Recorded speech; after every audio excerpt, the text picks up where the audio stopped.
ಎಲ್ಲರಿಗೂ ನಮಸ್ಕಾರ. ಓಕೆ, ಸಾರಿ, ನಮ್ಮನೆ ವಾಚ್ ಏನೋ ಸ್ಲೋ ಇದೆ ಅಂತ ಕಾಣುತ್ತೆ. ಇನ್ನು 11:25 ತೋರಿಸ್ತಾ ಇದೆ ಈಗ. ಸಾರಿ, ಲೇಟ್ ಆಗಿ ಕ್ಷಮಿಸ್ಕೊಟ್ಟು. ಓಂ ಶುಕ್ಲಾಂಬರಧರಂ ವಿಷ್ಣು ಶಶಿವರ್ಣಂ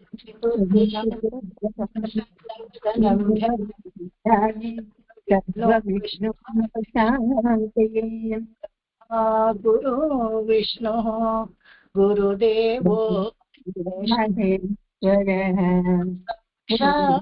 ಪರಬ್ರಹ್ಮ ತಸ್ಮೈ ಶ್ರೀ ಗುರವೇ ನಮಃ. ತಸ್ಮೈ ಶ್ರೀ ಗುರವೇ ನಮಃ.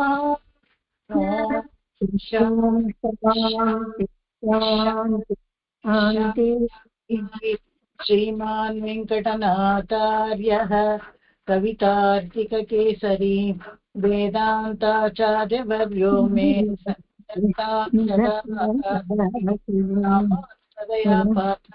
ಜ್ಞಾನ ವೈರಾಗ್ಯ ಶ್ರೀಮದಾಚಾರ್ಯಂ ವಂದೇ ವೇದಾಂತ ದೇಶಿಕಂ.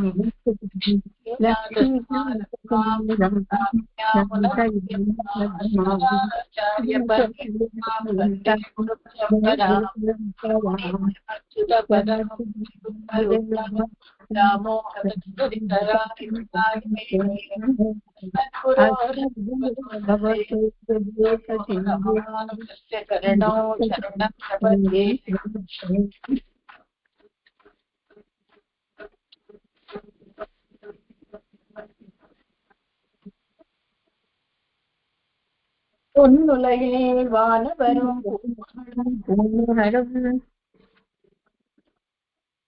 ಎಕೋ ಆಗ್ತಾ ಇದೆಯಾ ಅಥವಾ ಯಾರಾದ್ರೂ ಹೇಳ್ತಾ ಇದ್ರ? ನನ್ನುದಲೇ ನಂಬಿ ನರೆಯೂರ ಮನ್ನುಲಗಿಲ್ ಎನ್ನಿದ ಮೈ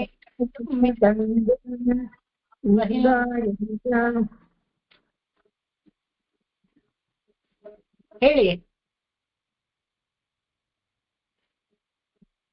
ಮನ್ನು ಮಡಲೂರ್ ಮನ್ವಂದ್. ಎಲ್ಲರಿಗೂ ನಮಸ್ಕಾರ. ಸ್ವಲ್ಪ ಬ್ರೇಕ್ ಆಗ್ತಾ ಇದೆ, ಎಕೋನು ಬರ್ತಾ ಇದೆ. ಆಡಿಯೋ ಆಫ್ ಮಾಡ್ಕೊಳ್ಳಿ ದಯವಿಟ್ಟು.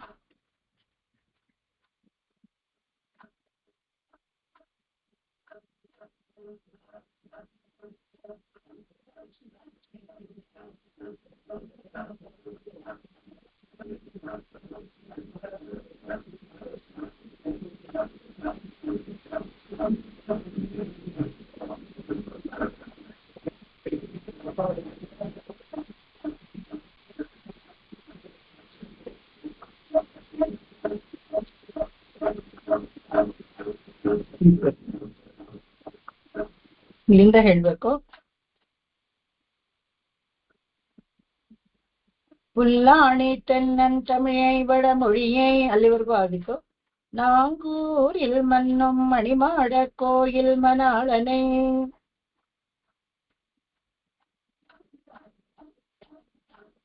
நாங்கூரில் மன்னு மணிமாட கோயில் மணாளனை. நன்னே தலைச்சங்கனான் மதியை. நல்லே தலைச்சங்க நான்மதியை. நான் வணங்கும் கண்ணனை கண்ணபுரத்தானே. நான் வணங்கும் கண்ணனை கண்ணபுரத்தானே. தென்னரையூர் மன்னும் மணிமாட கோயில் மணாளனை. தென்னரையூர் மன்னும் மணிமாட கோயில் மணாளனை.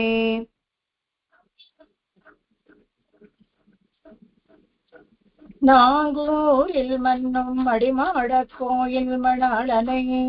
நன்னே தலைச்சங்கண்ணான் மதியை. நான் வணங்கும் கண்ணனை கண்ணபுரத்தானை. தென்னரையோர் மன்னும் மணிமாட கோயில் மணாளனை. நாங்கூரில் மண்மணி மாடக் கோயில் மணாளனை நல்லே தலை செங்க நான்மதியை நான் வணங்கும் கண்ணனை கண்ணபுரத்தானை தென்னரையூர் மண்மணி மாடக் கோயில் மணாளனை. ತಿರುನಾಂಗೂರು ಇದೆ 3-4 ಇದಕ್ಕೆ ನಿಲ್ಲಿಸ್ಕೊಂಡ ಕಾರಣ ಏನಂದ್ರೆ ತಿರುನಾಂಗೂರು ದಿವ್ಯ ಕ್ಷೇತ್ರ ಇದೆಯಲ್ಲ, ಇದ್ರ ಬಗ್ಗೆನೂ ತುಂಬಾ ಹೇಳೋದಿದೆ. ಅದಕ್ಕೋಸ್ಕರನು ಇದು ತುಂಬಾ ಅದ್ಭುತವಾದ ಒಂದು ತಿರುನಾಂಗೂರು ದಿವ್ಯ ದೇಶ. ಇದೇನಪ್ಪಾ ಅಂತ ಹೇಳಿದ್ರೆ, ಇಲ್ಲಿ ಮುಖ್ಯವಾಗಿ ಸೆಂಟ್ರಲ್ ಇದಕ್ಕೆ ಮಣಿಮಾಡ ಕೊಯಿಲ್ನ ಸೆಂಟ್ರಲ್ ಪ್ಲೇಸ್ ತರ ಮಾಡ್ಕೊಂಡು ವರ್ಷಕ್ಕೊಂದ್ಸತಿ ತೈ ಅಮಾವಾಸ್ಯೆ ದಿವಸ ಅಲ್ಲಿ ಸುತ್ತಮುತ್ತಲು ಇರೋ 11 ದಿವ್ಯ ಕ್ಷೇತ್ರಗಳಲ್ಲಿ ಅಲ್ಲಿಂದ ಗರುಡೋತ್ಸವ ಪರ್ಪಾಡಾಗತ್ತೆ. ಇದನ್ನ ಏರ್ಪಾಡು ಮಾಡಿಕೊಟ್ಟವರು ತಿರುಮಂಗೈ ಆಳ್ವಾರ್. ಇದು ಈ ಸುತ್ತಮುತ್ತಲು ಇರೋ ಈ 11 ದಿವ್ಯ ದೇಶ ಏನಪ್ಪ ವಿಶೇಷ ಅಂತ ಹೇಳಿದ್ರೆ, ಚಿದಂಬರಂನಲ್ಲಿ ಒಂದು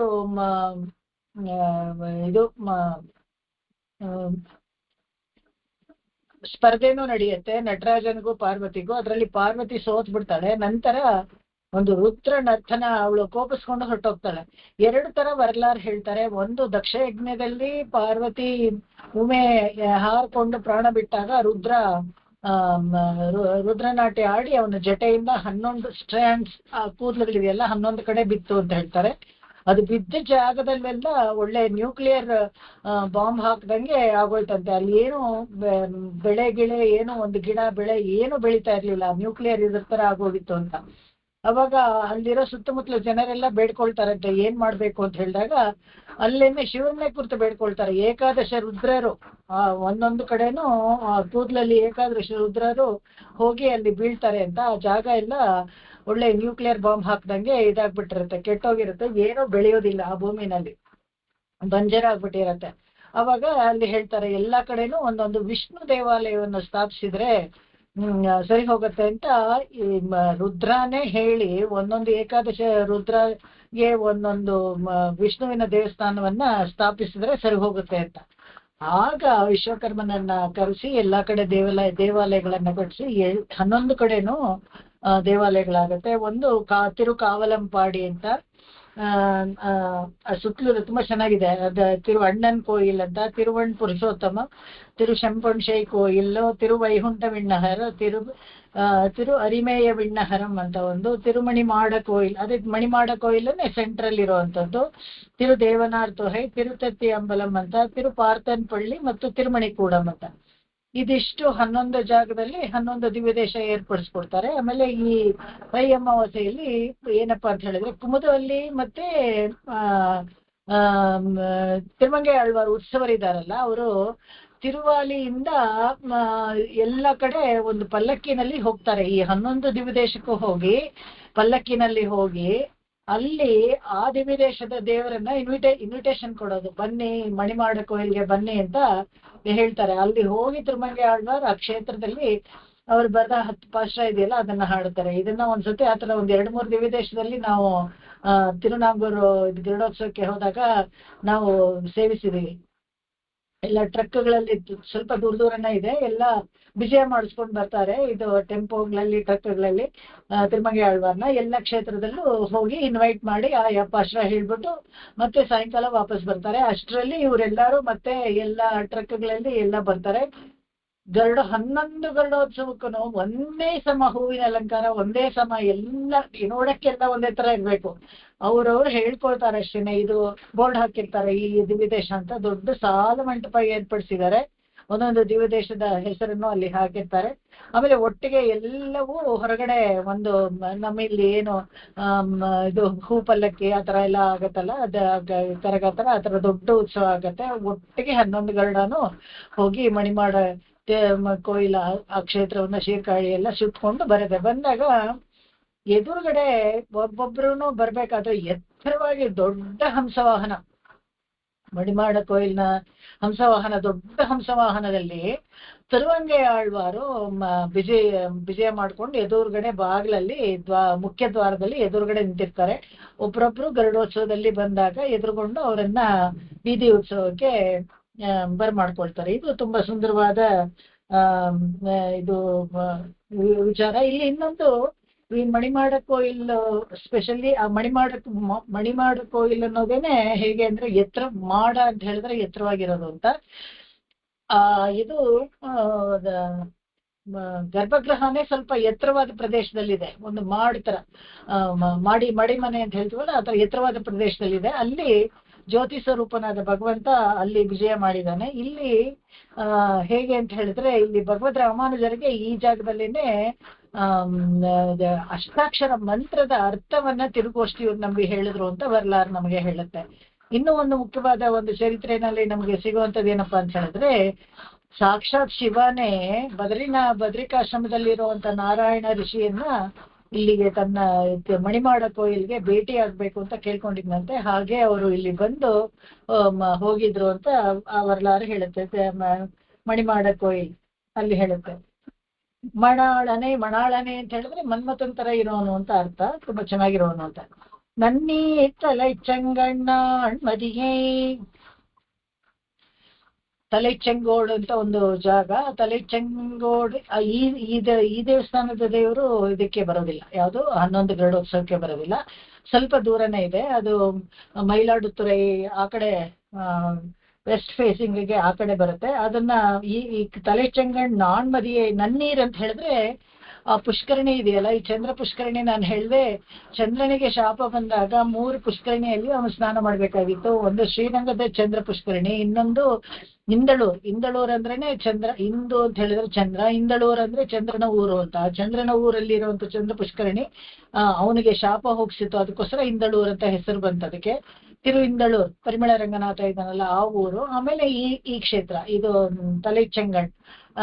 ತಲೆಚೆಂಗಣ್ಣ ಇದರಲ್ಲಿ ಈ ಕ್ಷೇತ್ರದಲ್ಲಿ ಕೂಡ ಅದಕ್ಕೆ ನನ್ನೀರ್ ಅಂತ ಹೇಳ್ತಾರೆ. ನನ್ನೀರ್ ಅಂದ್ರೆ ಒಳ್ಳೆ ನೀರು. ಯಾವ ನೀರು ಇವನಿಗೆ ಮೋಕ್ಷವನ್ನ ಕೊಡ್ತಾ, ಯಾಕಂದ್ರೆ ಚಂದ್ರ ಒಂದ್ಸತಿ ಅಶ್ವಮೇಧ ಯಾಗ ಮಾಡ್ತಾ ಇರ್ತಾನೆ. ಅಶ್ವಮೇಧ ಯಾಗ ಮಾಡಿದಾಗ ಬೃಹಸ್ಪತಿ ಅವ್ರಿಗೆ ದೇವತೆಗಳಿಗೆಲ್ಲ ಬೃಹಸ್ಪತಿ ಇರ್ತಾನೆ. ಬೃಹಸ್ಪತಿನೇ ಅವರಿಗೆ ದೇವತೆಗಳಿಗೆಲ್ಲ ಗುರುಗಳು. ಆ ಬೃಹಸ್ಪತಿಯ ಹೆಂಡತಿ ತಾರೆ ಬಂದಿರ್ತಾಳೆ. ತಾರೆ ತುಂಬಾ ಸುಂದರವಾಗಿರ್ತಾಳೆ. ಅವಳನ್ನ ನೋಡಿ ಚಂದ್ರ ವರಿಸ್ಬಿಟ್ಟು ಯಾಗವನ್ನು ಬಿಟ್ಟು ಅವಳ ಜೊತೆಗೆ ಕರ್ಕೊಂಡು ಹೋಗ್ಬಿಟ್ಟು ಅವಳನ್ನ ವರಿಸ್ಬೇಕು ಅಂತ ನೋಡ್ತಾನೆ. ಅವಾಗ ದೊಡ್ಡ ತಾರಕಾಮಯ ಅಂತ ಒಂದು ದೊಡ್ಡ ಯುದ್ಧವೇ ನಡೆದೋಗುತ್ತೆ ಅಲ್ಲಿ.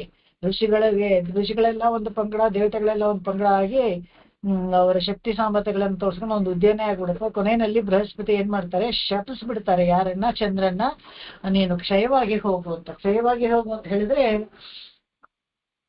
ಸ್ವಲ್ಪನೇ ಶರೀರ ಕರಗಿ ಹೋಗಿ ಒಂದ್ ದಿವಸ ಇಲ್ಲದೆ ಹೋಗ್ಬಿಡ್ಬೇಕು ಅಂತ ಆ ತರ ಒಂದು ಶಾಪ ಕೊಟ್ಬಿಡ್ತಾರೆ. ಆಗ ಓಡ್ ಹೋಗಿ ಭಗವಂತನನ್ನ ಕೇಳ್ಕೊಂಡಾಗ ಮದಿಕೋಳ್ ಬಿಡುತ್ತಾ ಮದಿಯೇ ಅಂತಾನೆ ಹೇಳ್ತಾರಲ್ಲ, ಇವರು ಸುಂದರವಾದ ಕೋಳು ಯಾರಿಗೆ ಮದಿ, ಚಂದ್ರನಿಗೆ ಒಂದು ಗೋಳು ಬರ್ತೇನೆ, ಇವ್ನು ಇಲ್ಲದೆ ಹೋಗ್ಬಿಡ್ತಾನಲ್ಲ, ಕ್ಷಯವಾಗಿ ಆಗಿ ಇಲ್ಲದೆ ಹೋಗ್ಬಿಡ್ತಾನಲ್ಲ ಅಂತ ಹೇಳ್ಬಿಟ್ಟು. ಕ್ಷಯ ಅಂದ್ರೆ ಕ್ಷಯ ರೋಗನೂ ಹಾಗೇನೆ, TB ಅಂತ ಹೇಳ್ತೀವಿ ಕ್ಷಯ ರೋಗಕ್ಕೆ. ಅದು ದೇಹವನ್ನ ಹಾಗೆ ಕರಗಿಸ್ಬಿಟ್ಟು ಸಣ್ಣಗೆ ಮೂಳೆಯನ್ನ ಕೂಡ ಕರಗಿಸ್ಬಿಡತ್ತೆ. ಆ ತರ ಕ್ಷಯ ಆಗೋಗ್ಲಿ ಅಂತ ಶಾಪ ಕೊಡ್ತಾನಲ್ಲ, ಅವಾಗ ಹೋಗಿ ಕೇಳ್ಕೊಂಡಾಗ ಅದಕ್ಕೊಂದು ಪರಿಹಾರ ಕೊಡ್ತಾರೆ. ಶಾಪ ವಾಪಸ್ ತಗೊಳಕ್ಕಾಗಲ್ಲ ಅಂತ ಬೃಹಸ್ಪತಿಗಳು ಹೇಳ್ಬಿಡ್ತಾರೆ. ಕಾರಣ ಏನಪ್ಪಾ ಅಂದ್ರೆ ದೇವತೆಗಳ ಮೇಲೆ ದೇವತೆಗಳ ಶಾಪ ಕೊಡ್ಬೋದಾ, ತಪ್ಪಲ್ವಾ, ನೀವು ಹಾಗೆ ಮಾಡ್ಬೇಡಿ ಅಂತ ಕೇಳಿದಾಗ ಇಲ್ಲ, ಅವ್ನು ಮಾಡಿದ್ದು ನಡತೆ ಸರಿ ಇಲ್ಲ. ಅದಕ್ಕೆ ಗುರುಪತ್ನಿ ಅಂತ, ಗುರುತಲ್ಪವನ್ನ ಯಾರು ಕೇಳ್ತಾರೋ ಪಂಚಮಹಾಪಾತಕರಲ್ಲಿ ಒಬ್ರು, ಅದನ್ನ ನಾವು ನೋಡಿದೀವಲ್ಲ. ಹಾಗೆ ಅದನ್ನ ಅವನು ಮಾಡಿದ್ದಕ್ಕೋಸ್ಕರ ಅವನಿಗೆ ಏನು ಬೇಕಂತ ಶಿಕ್ಷೆ ಕೊಡ್ಬೋದು. ಆ ತರದಲ್ಲಿ ಇದು ಲಘುವಾಗೇ ಇದೆ ಅಂತ ಹೇಳಿದಾಗ, ಸರಿ ಹಾಗಾದ್ರೆ ಒಂದ್ ಕೆಲಸ ಮಾಡೋಣ, ಈ ಶಾಪವೇ ನಿನಗೆ ಬರತ್ತರ ಕಳೆದು ಹೋಗ್ಲಿ. ಹೇಗೆ ಅಂದ್ರೆ 15 ದಿವಸ ಕೃಷ್ಣ ಪಕ್ಷದಲ್ಲಿ ನೀನು ಕ್ಷೀಣವಾಗಿ ಹೋಗ್ಬಿಡು, ಆಮೇಲೆ ಶುಕ್ಲ ಪಕ್ಷದಲ್ಲಿ ನೀನು ದೊಡ್ಡವನಾಗು, ಆಗ ನೀನು ಪೂರ್ತಿ ಇಲ್ಲದೆ ಹೋಗ್ಬಿಡಲ್ಲ ಅಂತ. ಅದಕ್ಕೆ ಅಮಾವಾಸ್ಯೆ ಪೂರ್ಣಿಮೆಯನ್ನ ಏರ್ಪಡಿಸಿಕೊಂಡು ಅವನ ಗೋಳನ್ನ ಹೋಗ್ಲಾಡಿಸ್ತಾರೆ. ಅಷ್ಟೇ ಅಲ್ಲದೆ ಈ ಪುಷ್ಕರಣಿಗಳಲ್ಲಿ ಸ್ನಾನ ಮಾಡ್ಬೇಕಾಗಿತ್ತು ಅಂತ. ಅದಕ್ಕೆ ನನ್ನಿ ತಲೆ ಚಂಗಣಾಣ್ಮದಿಯೇ, ನಾಣ್ಮದಿಯೇ ಅಂತಾನೆ, ನಾಣ್ಮದಿ ಪೆರುಮಾಳ್ ಅವಳ ಹೆಸರು, ನಾಣ್ಮದಿ ಪೆರುಮಾಳ್ ಅಂತಾನೆ ಇಲ್ಲಿ ತಲೆಚೆಂಗಣ್ಣ ಇದರಲ್ಲಿ ಇರುವಂತ ಮೂಲವರಿಗೆ ಹೆಸರು. ಈ ತರ ಅಲ್ಲೂ ಕೂಡ ಒಂದು ಅದಕ್ಕೆ ತೀರ್ಥಕ್ಕೆ ಒಂದು ವಿಶೇಷವಾದ ಶಕ್ತಿ ಇರೋದು, ಅದನ್ನ ಹೇಳ್ತಾರೆ. ನಾನ್ ವಣಂಗುಂ ಕಣ್ಣನೆ ಕಣ್ಣ ಪುರತ್ತಾನೆ, ಸ್ಪೆಷಲ್ ಆಗಿ ಹೇಳ್ಕೊತಾರೆ ಇಲ್ಲಿ ತಿರುಮಂಗ ಆಳ್ವಾರ್. ನಾನ್ ವಣಂಗುಂ ಅಂತ, ನಾನ್ ವಣಂಗುಂ ಅಂತ ಯಾಕೆ ಹೇಳ್ತಾರೆ ಅಂದ್ರೆ ಇದೊಂದು ಅಭಿಮಾನದಿಂದ ಹೇಳೋದು ಅಷ್ಟೇ, ಬೇರೆ ಏನಿಲ್ಲ. ನಾನ್ ವಣಂಗುಂ ನನ್ನ ದೇವರು, ನಮ್ಮ ದೇವಸ್ಥಾನ ಅಂತೆಲ್ಲ ನಾವು ಹೇಳ್ಕೊತೀವಲ್ಲ, ಅದು ನಾನ್ ವಣಂಗುಂ ಕಣ್ಣನೇ ಅಂದ್ರೆ ಅಲ್ಲಿ ಸ್ಟ್ರೆಸ್ ಮಾಡ್ತಾರೆ. ಯಾಕಂದ್ರೆ ಏಕಾಂತಿತ, ಬೇರೆ ಯಾರನ್ನ ಅವನು ಉನ್ನಾಲೆಲ್ಲ ಯಾವರಾಲು ಮೊನ್ನಂ ಕುறை ವೇಂಡೇಮ್ ಅಂತ ಹೇಳ್ತಾರಲ್ಲ, ಆತರ ಅವನನ್ನ ಬಿಟ್ಟು ಬೇರೆ ಯಾರಲ್ಲೂ ನಾನು ನಮಸ್ಕಾರನು ಮಾಡಲ್ಲ, ನನ್ನ ಕೈಂಕರ್ಯವನ್ನು ಕೊಡೋದಿಲ್ಲ, ನನ್ನ ಹಾಡನ್ನು ಕೊಡಲ್ಲ ಅಂತ ಹೇಳ್ತಾರೆ. ಸೊನ್ನಾಲ್ ವಿರೋಧಮಿದು ಆಹಿಲುಂ ಸೊಲ್ಲುವನ್ಕೇನ್ ಮೆನ್ ನಮ್ಮಾಳ್ವಾರ್ ಕೂಡ ಅದೇ ಹೇಳ್ತಾರೆ. ಎನ್ನಾವಿಲ್ಲಿನ್ ಕವಿ ನಾವು ಒರುವರ್ಕುಂ ಕೊಡುಕ್ಕಿಲೆ. ನನ್ನ ಬಾಯಲ್ಲಿ ಬರುವಂತ ಕವಿತೆ ಕೂಡ ನಾನು ಒಬ್ರಿಗೂ ಬೇರೆಯವ್ರಿಗೆ ಬರೆಯೋದಿಲ್ಲ ಅಂತ. ಅಷ್ಟೇ ಯಾಕೆ ಆ ಕಣ್ಣ ಕೂಡ ಅವರು ಕಾಂಚೀಪುರದ ರಾಜ ಕೇಳಿದಾಗ ಇಲ್ಲ ನಾನು ಬರೆಯೋದಿಲ್ಲ ಅಂತ ಹೇಳ್ಬಿಡ್ತಾರೆ. ಯಾಕೆ ಅದ್ರ ಒಂದು ಏಕಾಂತಿತನ ಅದಕ್ಕೆ ಅಂತ ಒಂದು ಇಟ್ಕೊಂಡಿರ್ತಾರೆ, ಅಭಿಮಾನವಾಗಿ ಅವರು ಮಾಡೋದಿಲ್ಲ ಅಂತ ಹೇಳ್ಬಿಡ್ತಾರೆ. ಅವಾಗ ಇಲ್ಲಿ ನಾನ್ ವಣಂಗುಂ ಕಣ್ಣನೇ ಕಣ್ಣಪುರತ್ತಾನೆ. ತಿರುಕಣ್ಣಪುರಂ ಕ್ಷೇತ್ರ ಇದೆಯಲ್ಲ, ತುಂಬಾ ಸುಂದರವಾದ ಬಹಳ ಪ್ರಸಿದ್ಧಿ ಪಡೆದಿರುವಂತ ತುಂಬಾ ಕೀರ್ತಿವಂತವಾದ ಒಂದು ದಿವ್ಯ ಕ್ಷೇತ್ರ. ಈ ಪಂಚಕೃಷ್ಣಾರಣ್ಯ ಕ್ಷೇತ್ರಗಳಲ್ಲಿ ಇದು ಒಂದು. ಈ ಕೃಷ್ಣ ಇಲ್ಲಿ ಮೂಲವರನ್ನ ಶೌರಿರಾಜ ಪೆರುಮಾಳ್ ಅಂತ ಕರೀತಾರೆ. ನಾನು ಆಕ್ಚುಲಿ ನೋಡಿಲ್ಲ ಈ ದಿವ್ಯ ಕ್ಷೇತ್ರ, ಬರೀ ಓದಿದ್ದೇನೆ ನಿಮ್ಗೆ ಹೇಳ್ತಾ ಇದ್ದೀನಿ. ಇಲ್ಲಿ ಏನಾಗತ್ತೆ ಅಂದ್ರೆ ಅರ್ಚಕರು ತುಂಬಾ ಸೊಗಸಾಗಿ ಅಲಂಕಾರ ಎಲ್ಲ ಮಾಡಿ ಅವತ್ತಿನ ಪೂಜೆ ಆದ್ಮೇಲೆ ಆ ಹೂವನ್ನ ತಗೊಂಡು ಹೋಗಿ ತನ್ನ ಹೆಂಡತಿಗೋ ಅಥವಾ ತನ್ನ ಪ್ರೇಯಸಿಗೋ ಯಾರಿಗೋ ಕೊಟ್ಬಿಡ್ತಾನೆ. ಆದ್ರೆ ಅವತ್ತು ದಿಢೀರಂತ ಎಲ್ಲ ಆದ್ಮೇಲೆ ಆ ಊರಿನ ರಾಜ ಬರ್ತಾನೆ. ಏನ್ ಮಾಡೋದು, ಭಗವಂತನಿಗೆ ವಿಶೇಷವಾದ ಹೂವನ್ನ ಕೊಡ್ಬೇಕು, ಇಲ್ವಲ್ಲ ಏನ್ ಮಾಡ್ತಾನೆ ಅಂತ, ಸರಿ ಏನ್ ಮಾಡೋದು ಅವಸರಕ್ಕೆ ಅದೇ ಇರ್ಲಿ ಅಂತ ಹೋಗಿ ಆ ಪ್ರೇಯಸಿ ಹತ್ರ ಅದನ್ನೇ ಆಹಾರವನ್ನೇ ವಾಪಸ್ ತಗೊಂಡ್ ಬಂದು ರಾಜನಿಗೆ ಹಾಕ್ಬಿಡ್ತಾನೆ. ರಾಜ ಅದನ್ನ ನೋಡಿದಾಗ ಅದರಲ್ಲಿ ಒಂದು ಕೂದಲು ಕಾಣಿಸ್ಬಿಡುತ್ತೆ. ಅವನಿಗೆ ರಾಜನಿಗೆ ಕೋಪ ಬರುತ್ತೆ. ಇದೇನಿದು ಅಪಚಾರ, ಇದು ದೇವರಿಗೆ ಹಾಕೋ ಹೂನಲ್ಲಿ ಕೂದಲೆಲ್ಲಾದ್ರೂ ಬರೋದುಂಟೆ ಅಂತ ಹೇಳ್ತಾರೆ. ಗಾಬರಿಗೆ ಅರ್ಚಕರು ಏನ್ ಮಾಡ್ಬಿಡ್ತಾರೆ, ಇಲ್ಲ ಇಲ್ಲ ಇದು ದೇವ್ರದೇ ಕೂದಲು ಅಂತ ಹೇಳ್ಬಿಡ್ತಾರೆ. ಇನ್ನೂ ಕೋಪ ಬಂದ್ಬಿಡ್ತಾರೆ ರಾಜನಿಗೆ.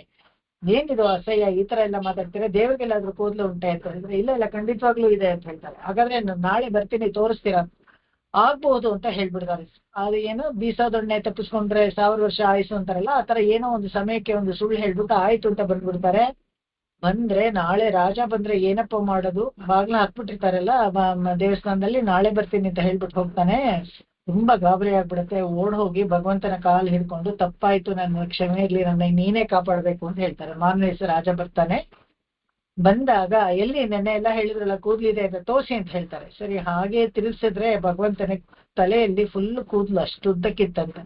ಭಗವಂತ ಪ್ರೀತನಾಗಿದ್ದ, ಪಾಪ ಏನೋ ಮನುಷ್ಯ ಸಹಜವಾದ ಒಂದು ಇದರಲ್ಲಿ ಸುಳ್ಳನ್ನ ಹೇಳ್ಬಿಟ್ಟಿದ್ದಾನೆ. ಆದ್ರೆ ಬಾಕಿ ಇದು ಹಾಗೆ ನೋಡಿದ್ರೆ ದಿನವೂ ಭಕ್ತಿಯಿಂದ ಶ್ರದ್ಧೆಯಿಂದ ಪೂಜೆ ಮಾಡ್ತಾ ಇದ್ನಲ್ಲ, ಅವನನ್ನ ಕಾಪಾಡ್ಬೇಕು ಅಂತ ಅನ್ಕೊಂಡು ಭಗವಂತ ಅಷ್ಟು ಔದಾರ್ಯ ಭಗವಂತನ ಗುಣದಲ್ಲಿ ಅವನೇನ್ ಮಾಡ್ತಾನೆ, ತನ್ನ ಕೂದಲನ್ನ ತೋರಿಸ್ಕೊಡ್ತಂತೆ. ಶೌರಿ ಅಂದ್ರೆ ಅದೇನೆ ನಾವು ಆರ್ಟಿಫಿಷಿಯಲ್ ಕೂದಲು ಇಟ್ಕೊಳ್ತೀವಲ್ಲ ಆ ಶೌರಿ, ಅದನ್ನ ಭಗವಂತ ಅಲ್ಲಿ ತೋರಿಸ್ಕೊಡ್ತಾನೆ. ಬದುಕುದಿಯ ಬಡ ಜೀವವೇ ಅಂತ ಆ ಅರ್ಚಕರಿಗೆ ತುಂಬಾ ಇದು ಇದಾಗ್ಬಿಡುತ್ತೆ, ಸಂತೋಷ ಆಗ್ಬಿಡುತ್ತೆ, ಕಣ್ಣಲ್ಲೆಲ್ಲ ಆನಂದ ಬಸ್ಕೊ ಬರುತ್ತೆ. ಹಾಗೆ ಮುಂದಿನಿಂದ ಆ ಊರಿಗೆ ಶೌರಿರಾಜ ಪೆರುಮಾಳ್ ಅಂತಾನೆ ಹೆಸರಾಗ್ಬಿಡುತ್ತೆ. ಇಲ್ಲಿ ಇನ್ನೂ ಒಂದು ವಿಶೇಷ ಏನಪ್ಪಾ ಅಂತ ಹೇಳಿದ್ರೆ, ಈ ಊರಲ್ಲಿ ನಿಮಗೆ ಇದು ನೋಡೋಕೆ ಸಿಗೋದಿಲ್ಲ. ಪ್ರಯೋಗ ಚಕ್ರ ಹಿಡ್ಕೊಂಡಿದ್ದಾನೆ. ಆ ಪ್ರಯೋಗ ಚಕ್ರ ಬಂದು ಕೈಯಲ್ಲಿ ಅಷ್ಟಾಕ್ಷರಿ ಇಸ್ಕೊಳ್ಳೋ ತರ, ಯಾವಾಗ್ಲೂ ತಡಕೈ ಅಂದ್ರೆ ಕೆಳಗಡೆ ಹೀಗೆ ಆಶೀರ್ವಾದ ಮಾಡೋ ತರ ಇರುತ್ತೆ, ಆದ್ರೆ ಇಲ್ಲಿ ಇಸ್ಕೊಳ್ಳೋ ತರ ಕೈ ಅಂತ. ಹೀಗೆ ಏನ್ ಇಸ್ಕೊಳ್ತಾನಂತೆ, ಭಾಗವತರೆಲ್ಲರೂ ಸೇರಿ ಹೇಳುವಂತ ಮಂತ್ರಗಳು ಸ್ತೋತ್ರಗಳನ್ನೆಲ್ಲ ಕೈಯಿಂದ ತಗೊಳ್ತಾನಂತೆ. ಆ ಕೈಯಿಂದ ತಗೊಳ್ಳುವಂಥದ್ದು ಅದನ್ನ ವಿಶೇಷವಾಗಿ ಈ ಊರಲ್ಲಿ ಹಾಗೆ ತೋರಿಸಿದ್ದಾರೆ. ಇನ್ನೂ ಒಂದು ಈ ಊರಿನಲ್ಲಿ ಗಮನಿಸ್ಬೇಕಾಗಿದ್ದು ಅಂತ ಹೇಳಿದ್ರೆ, ವಿಭೀಷಣನಿಗೆ ತುಂಬಾ ಅನುಗ್ರಹ ಮಾಡ್ತಾನಂತೆ. ನೀನೇ ತ್ರಿಮೂರ್ತಿ ಅಂತ ಹೇಳ್ತಾರಲ್ಲ ಎಲ್ಲ, ಹೇಗೆ ಅದು ನಂಬಬೇಕು ಅಂತ ಹೇಳಿದ್ರೆ, ಅವನಿಗೋಸ್ಕರ ಒಂದು ಸೇವೆಯನ್ನ ಕೊಡ್ತಾರೆ. ಒಂದು ದಿವಸ ಬೆಳಗ್ಗೆ ಪೂರ್ತಿ ಶಿವನಾಗಿ, ಮಧ್ಯಾಹ್ನ ಎಲ್ಲ ಬ್ರಹ್ಮನಾಗಿ, ಸಾಯಂಕಾಲ ವಿಷ್ಣುವಾಗಿ ತೋರಿಸಿ ಒಂದು ಅಲಂಕಾರವನ್ನು ಮಾಡಿ ಆ ಸೇವೆಯನ್ನು ತೋರಿಸ್ತಾನೆ. ಅಷ್ಟೇ ಅಲ್ಲದೆ ಸಿಂಹ ಶಾರ್ದೂಲ ನಡಿಗೆ ಅಂತ ಹೇಳ್ತಾರಲ್ಲ, ಅದು ಹೇಗೆ ಅಂತ ಹೇಳಿದ್ರೆ ಒಂದು ಉತ್ಸವ ಕೂಡ ಬರುತ್ತೆ. ವಿಭೀಷಣ ಆಳ್ವನ್ಗೆ ಒಂದು ಸನ್ನಿಧಿ ಇದೆ ಈ ಊರಲ್ಲಿ. ಆ ಊರಲ್ಲಿ ಮೂಲವರ ಸನ್ನಿಧಿಯಿಂದ ವಿಭೀಷಣ ಆಳ್ವಾರ ಸನ್ನಿಧಿಗೆ ಬರ್ಬೇಕಾದ್ರೆ ಸಿಂಹ ಶಾರ್ದೂಲ ನಡಿಗೆ ವಾಲ್ಮೀಕಿ ರಾಮಾಯಣದಲ್ಲಿ ತೋರಿಸಲ್ಲ ರಾಮನಿಗೆ ಆದಷ್ಟು ನಡಿಗೆ ತರ ಆ ಉತ್ಸವನ ವಿಜಯ ಮಾಡಿಸ್ಕೊಂಡ್ ಬರ್ತಾರೆ. ಇದು 15 ದಿವಸಕ್ಕೆ ತಿಂಗಳಲ್ಲಿ ಒಂದು ದಿವಸ ಆಗುವಂತ ವಿಶೇಷವಾದ ಉತ್ಸವ. ಇನ್ನೂ ಒಂದು ಏನಪ್ಪಾ ಅಂತ ಹೇಳಿದ್ರೆ ಇಲ್ಲೊಬ್ಬ ಮುನಯದರಿಯನ್ ಅಂತ ಒಬ್ಬ ಇರ್ತಾನೆ. ಅವನು ಏನ್ ಮಾಡ್ತಾನೆ, ತನ್ನ ಹತ್ರ ಇರೋದನ್ನೆಲ್ಲ ದಾನ ಎಲ್ಲ ಮಾಡ್ಬಿಟ್ಟು ಒಂದ್ ದಿವಸ ಏನು ತಿನ್ನಕ್ಕೂ ಏನೂ ಇರೋದಿಲ್ಲ, ತುಂಬಾ ಕಷ್ಟ ಪಡ್ತಾ ಇರ್ತಾನೆ. ಅವಾಗ ಎಲ್ಲಿಂದಲೋ ಬಂದು ಯಾರೋ ಒಂದ್ ಸ್ವಲ್ಪ ಬೇಳೆ ಇದು ಎಲ್ಲ ಕೊಡ್ತಾರಂತೆ. ಅದನ್ನ ಹಾಗೆ ಪೊಂಗಲ್ ಮಾಡಿ ನಿವೇದನ ಮಾಡ್ಬೇಕು ಅಂತ ನೋಡ್ಕೋತಾನೆ. ದೇವಸ್ಥಾನದ ಬಾಗ್ಲು ಹಾಕ್ಬಿಟ್ಟಿರುತ್ತೆ. ಅವಾಗ ಏನ್ ಮಾಡ್ತಾನೆ, ಮನಸ್ಸಲ್ಲೇನೆ ಆ ಪೊಂಗಲ್ನ ಭಗವಂತನಿಗೆ ನಿವೇದನ ಮಾಡ್ಕೊಂಡು ಅದನ್ನ ತಿಂತಾನಂತೆ. ಮಾರನೇ ದಿವಸ ರಾತ್ರಿ ಇದು ಹಶ್ವಲ್ಲಿ ಮಲ್ಕೊಳ್ಬೇಕಾದ್ರೆ ಯಾರೋ ತಂದು ಕೊಡ್ತಾರೆ. ಅದನ್ನ ಹೀಗೆ ನಿವೇದನ ಮಾಡಿ ಮನಸ್ಸಲ್ಲೇ ನಿವೇದನ ಮಾಡ್ಕೊಂಡು ತಿಂತಾನಂತೆ. ಮಾರನೇ ದಿವಸ ಅರ್ಚಕರು ಬಾಗಿಲು ತೆಗೆದಾಗ ಬಾಯಿಗೆ ಆ ಪೊಂಗಲ್ ಅಂಟ್ಕೊಂಡಿರತ್ತಂತೆ. ಇದೇನು ಹೇಗೆ ಬಂತು ಇದು ಅಂತ ಹೇಳ್ಬೇಕಾದ್ರೆ ಅವಾಗ ಎಲ್ಲಾರ್ಗೂ ಗೊತ್ತಾಗತ್ತೆ. ಮುನಿಯದರಿಯನ್ ಅಂತ ಇರ್ತಾನಲ್ಲ ಅವನು ಈ ತರ ಪೊಂಗಲ್ ಅಂದಿನಿಂದ ಏನ್ ಮಾಡ್ತಾರೆ, ದಿನ ಸಾಯಂಕಾಲ ಪ್ರತಿ ದಿವಸ ಇಲ್ಲಿ ತಿರುಕಣ್ಣಪುರಂಗೆ ನೀವು ಹೋದ್ರೆ ಪ್ರತಿ ದಿವಸ ಸಾಯಂಕಾಲ ಮುನಿಯದರಿಯನ್ ಪೊಂಗಲ್ಲನ್ನು ನಿವೇದನ ಮಾಡ್ತಾರಂತೆ. ಅಲ್ಲಿ ಒಂದು ತುಂಬಾ ವಿಶೇಷ. ಅದನ್ನ ತಿನ್ನೋಕೆ ಅಂತಾನೆ ಎಲ್ಲರೂ ಹೋಗ್ತಾರೆ. ಬೆಳಗ್ಗೆ ಹೋದ್ರೆ ನಿಮ್ಗೆ ಸಿಗೋದಿಲ್ಲ, ಸಾಯಂಕಾಲನೇ ಹೋಗ್ಬೇಕು ಅದಕ್ಕೆ. ಈ ಕ್ಷೇತ್ರದಲ್ಲಿ ಆ ವಿಶೇಷವಾದ ಇದು ನಿವೇದನವನ್ನ ಮಾಡ್ತಾರೆ. ಇಲ್ಲಿ ಇನ್ನೂ ಒಂದು ವಿಶೇಷತೆ ಏನಪ್ಪಾ ಅಂತ ಹೇಳಿದ್ರೆ, ಇದು ಈ ದೇವಸ್ಥಾನದ ವಿಮಾನ ಇದೆಯಲ್ಲ, ಇದಕ್ಕೆ ಉತ್ಪಲ ವಿಮಾನ ಅಂತ ಹೇಳ್ತಾರೆ. ಇದರಲ್ಲೆಲ್ಲ ಸಪ್ತಋಷಿಗಳು ಯಾವಾಗಲೂ ತಪಸ್ಸು ಮಾಡ್ತಾ ಇರ್ತಾರೆ ಅಂತ. ಅದಕ್ಕೋಸ್ಕರ ಏನ್ ಮಾಡಿದ್ದಾರೆ, ಈ ವಿಮಾನವನ್ನ 4 ಕಡೆ ಗೋಡೆ ಹಾಕಿ ಕಟ್ಟಿಬಿಟ್ಟಿದಾರಂತೆ. ಯಾರಿಗೂ ಕಾಣಿಸೋದಿಲ್ಲ, ಈ ಉತ್ಪಲ ವಿಮಾನ ಕಣ್ಣಿಗೆ ಕಾಣಿಸೋದಿಲ್ಲ. ಸಪ್ತಋಷಿಗಳು ಯಾವಾಗ್ಲೂ ಅಲ್ಲಿ ವಾಸ ಮಾಡೋದ್ರಿಂದ ಅವರಿಗೆ ಇದು ತುಂಬಾ ಗಾಳಿ ಚಳಿ ಆಗದೆ ಇರ್ಬೇಕು ಅಂತ ಹೇಳ್ಬಿಟ್ಟು ಆ ಕಡೆ ಸುತ್ತಲೂ 4 ಕಡೆ ಗೋಡೆ ಕೆಟ್ಬಿಟ್ಟಿದಾರಂತೆ ಆ ವಿಮಾನಕ್ಕೆ. ಇನ್ನೊಂದು ಏನಪ್ಪಾ ಅಂದ್ರೆ, ಈ ಸಾಮಾನ್ಯವಾಗಿ ಶ್ರೀ ವೈಷ್ಣವ ದೇವಸ್ಥಾನದಲ್ಲೆಲ್ಲ ಈ ಸ್ವರ್ಗವಾಸಲ್ ಅಂತೆಲ್ಲ ಇರುತ್ತೆ. ಆದ್ರೆ ಆ ತರ ಇಲ್ಲಿ ವಿಶೇಷವಾಗಿ ಸ್ವರ್ಗವಾಸಲ್ ಅಂತ ಏನು ಈ ತಿರುಕಣ್ಣಪುರಂ ಅಲ್ಲಿ ನಮಗೆ ಸಿಗೋದಿಲ್ಲ. ಕಾರಣ ಏನಪ್ಪಾ ಅಂತ ಹೇಳಿದ್ರೆ, ಎಲ್ಲ ಈ ಉತ್ಪಲ ವಿಮಾನದಲ್ಲೇ ಸಪ್ತಋಷಿಗಳು ವಾಸ ಮಾಡೋದ್ರಿಂದ ಭಗವಂತ ಅದ್ರ ಅಡಿನಲ್ಲೇ ಇದ್ದಾನೆ. ಯಾರು ದೇವಸ್ಥಾನಕ್ಕೆ ಬಂದು ಹೋಗ್ತಾರೋ ಅದೇ ಭೂಲೋಕ ವೈಕುಂಠ ತರ ಅಂತ ಹೇಳ್ತಾರೆ. ಇನ್ನು ಈ ತಿರುಮಂಗೈ ಆಳ್ವಾರ್ ಕೂಡ ಈ ಅಷ್ಟಾಕ್ಷರಿ ಇದೆಯಲ್ಲ, ಅದನ್ನ ಪ್ರಸಿದ್ಧ ಪಡ್ಕೊಂಡಿದ್ದ ಕ್ಷೇತ್ರ ಅಂತ ಹೇಳ್ತಾರೆ. ಈ ಕ್ಷೇತ್ರದಲ್ಲಿ ಇದರಲ್ಲಿ ಅಷ್ಟಾಕ್ಷರಿ ಇವರಿಗೆ ಭಗವಂತ ಉಪದೇಶ ಮಾಡಿದ ಕ್ಷೇತ್ರ ಅಂತ ಹೇಳ್ತಾರೆ. ಇನ್ನೊಂದು, ಈ ತಿರುಕಣ್ಣಪುರಂ ದೇವಸ್ಥಾನದ ಭಗವಂತನನ್ನ ನೋಡ್ಬಿಟ್ಟು ಕುಲಶೇಖರ ಆಳ್ವಾರ್ ಇದಾರಲ್ಲ, ಅವರು ಬಂದು ಮಂಗಳಾಶಾಸನ ಮಾಡಿದಾಗ ಅವರಿಗೆ ಬಾಲರಾಮನ ತರ ಕಾಣಿಸದಂತೆ. ಬಾಲರಾಮ ಮಣ್ಣು ಪುಹಳ್ ಕೌಸಲೈತನ್ ಮಣಿವಯರುವ ಆಯ್ತವನೇ, ಆ ಪಾಶ್ರ ಇದೆಯಲ್ಲ 10 ಪಾಶ್ರ, ಅದು ಈ ತಿರುಕಣ್ಣಪುರಂ ಶೌರಿರಾಜ ಪೆರುಮಾಳ್ನ ನೋಡಿಯೇ ಹಾಡಿದ್ದು ಅಂತ ಹೇಳ್ತಾರೆ.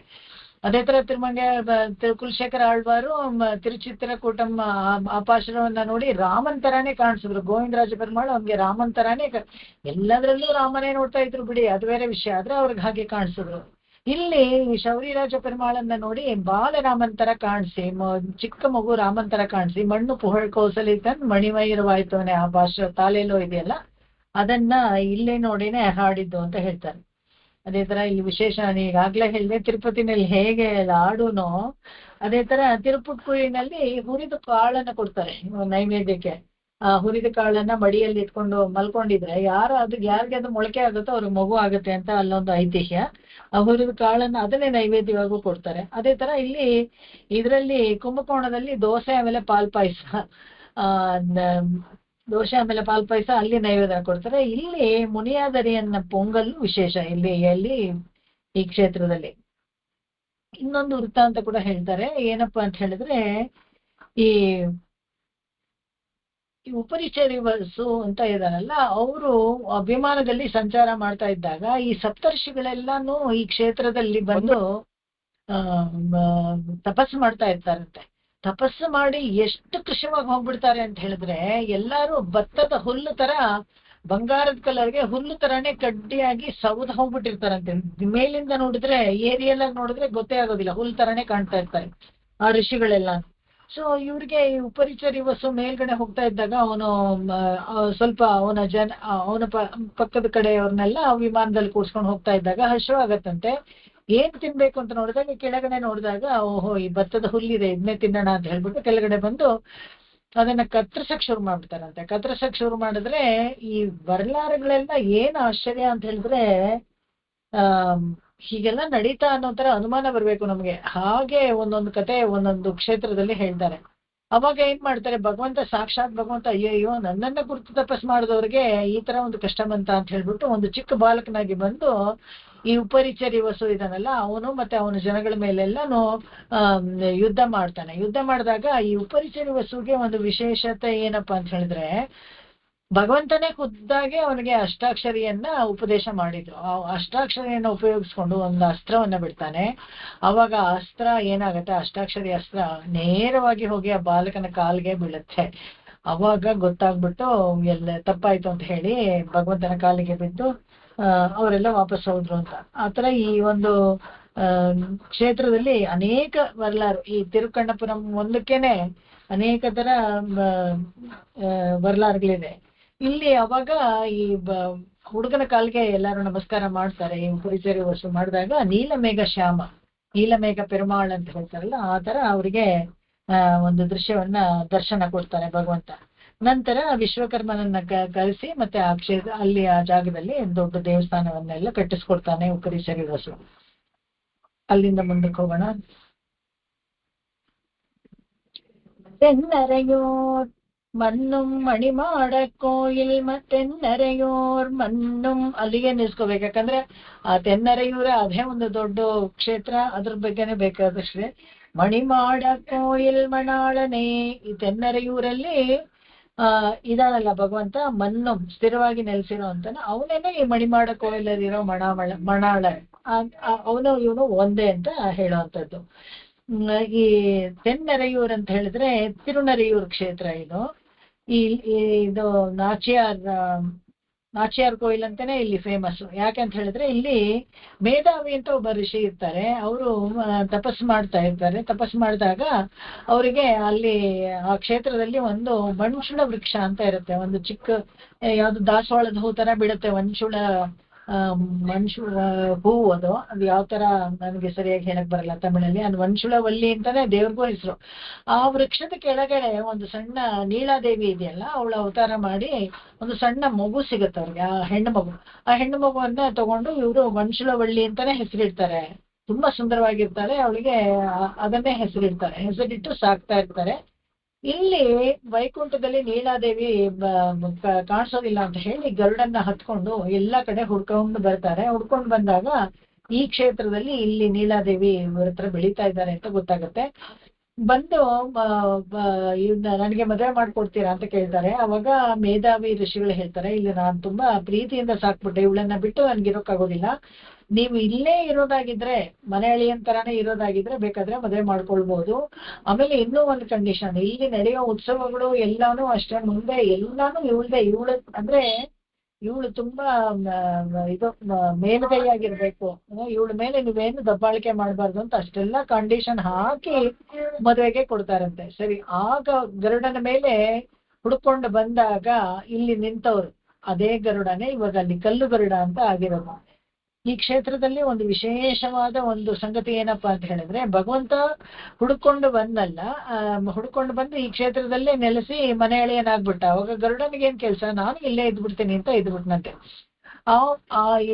ನಾನು ಇಲ್ಲೇ ಇರ್ತೀನಿ ಅಂತ ಇದ್ದ ಸನ್ನಿಧಿನಲ್ಲೇ ಆ ಕಲ್ಲು ಗರುಡನು. ಆ ಕಲ್ಲು ಗರುಡ ಒಂದು ವಿಶೇಷ ಏನಪ್ಪಾ ಅಂತ ಹೇಳಿದ್ರೆ, ಉತ್ಸವಾದಿಗಳಲ್ಲಿ ಗರುಡನನ್ನ ವಿಜಯ ಮಾಡಿಸ್ಕೊಂಡ್ ಬಂದಾಗ ಮೊದಲಿಗೆ 4 ಜನ ಸಾಕಂತೆ. ಅಲ್ಲಿ ಒಳಗೆ ಗರ್ಭಗುಡಿಯಿಂದ ಹೊರಗಡೆ ತರ್ಬೇಕಾದ್ರೆ ಬರೀ 4 ಜನ ಇದ್ರೆ ಆ ಗರುಡವನ್ನ ಭಗವಂತನ ವಿಜಯ ಮಾಡಿಸ್ಕೊಂಡ್ ಬರುತ್ತೆ.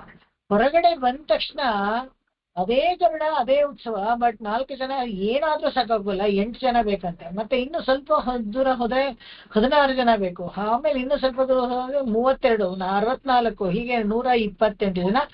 ಕೊನೆಯಲ್ಲಿ ಬೀದಿ ಉತ್ಸವವಾಗಿ ಬರೋಷ್ಟರಲ್ಲಿ 128 ಜನ ಹೊತ್ಕೊಂಡ್ ಬರ್ಬೇಕು ಈ ಕಲ್ಗರಡ್ರನ್ನ. ಅದು ಹೇಗೆ ಒಂದು ವಿಶೇಷ ಅಂತ ಹೇಳಿದ್ರೆ, 4 ಜನ ಹೊತ್ಕೊಂಡಿದ್ದಾಗ ಅವ್ರಿಗೆ ಏನ್ ಭಾರ ಇತ್ತೋ ಈ 128 ಜನ ಹೊತ್ಕೊಂಡಿರ್ತಾರಲ್ಲ ಅವ್ರಿಗೂ ಅಷ್ಟೇ ಭಾರ ಇದೆ. ಇದೊಂದು ಈ ಜಾಗದ ವಿಶೇಷವಾದ ಒಂದು ಸಂಗತಿ, ಈ ಕಲ್ಗರ್ಡರ್ ಉತ್ಸವ. ಹಾಗೇನೆ ಮತ್ತೆ ವಾಪಸ್ಸು ಉತ್ಸವ ಮುಗಿಬೇಕಾದ್ರೆ ಇಲ್ಲಿ ವಾಪಸ್ ಒಳಗಡೆ ಹೋಗುತ್ತಲ್ಲ, ಅಲ್ಲಿ ತಿರ್ಗಾ ರಿವರ್ಸ್ ಆರ್ಡರ್ ಅಲ್ಲೇ 128 64 ಆಗುತ್ತೆ, 64 32 32 16 16 8 ಆ ತರ ಕಡಿಮೆಯಾಗಿ 4 ಜನ ಒಳಗಡೆ ಹೋಗಿ ಅಲ್ಲಿ ವಿಜಯ ಮಾಡಿಸ್ತಾರೆ. ಇಲ್ಲಿ ಈ ಕಲ್ಗರಡ್ರದ್ದು ಇನ್ನೊಂದು ಈ ನಾಚಿಯಾರ್ ಕೋಯಿಲ್ ಇನ್ನೊಂದು ಏನ್ ವಿಶೇಷ ಅಂತ ಹೇಳಿದ್ರೆ, ನೀವು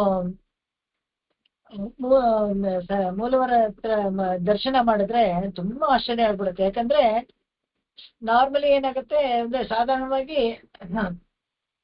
ತಾಯಾರು ಸ್ವಲ್ಪ ಕುಟ್ಟೆಯಾಗಿರ್ತಾಳೆ, ಅಂದ್ರೆ ಭಗವಂತ ದೊಡ್ಡದಾಗಿರ್ತಾರೆ, ಆ ಕಡೆ ಈ ಕಡೆ ಶ್ರೀದೇವಿ ಸ್ವಲ್ಪ ಹೈಟ್ ಕಡಿಮೆ ಇರ್ತಾರೆ. ಇಲ್ಲ ಹಂಗಲ್ಲ, ನಾಚಿಯಾರು ಭಗವಂತನ ಸಮಾನಕ್ಕೆ ಅಷ್ಟು ಉದ್ದಕ್ಕೆ ಅಷ್ಟು ಎತ್ತರಕ್ಕೆ ಇದ್ದಾಳೆ. ಗರ್ಭಗುಡಿ ಪೂರ್ತಿ ಎತ್ತರಕ್ಕೆ ನಾಚಿಯಾರ್ ಕೋಯಿಲ್ ಅನ್ನಕ್ಕೆ ಸರಿಯಾಗಿ ಅಷ್ಟೇ ಎತ್ತರಕ್ಕೆ ಹಾಗೆ ಭವ್ಯವಾಗಿದ್ದಾಳೆ. ನೋಡಿದ ತಕ್ಷಣ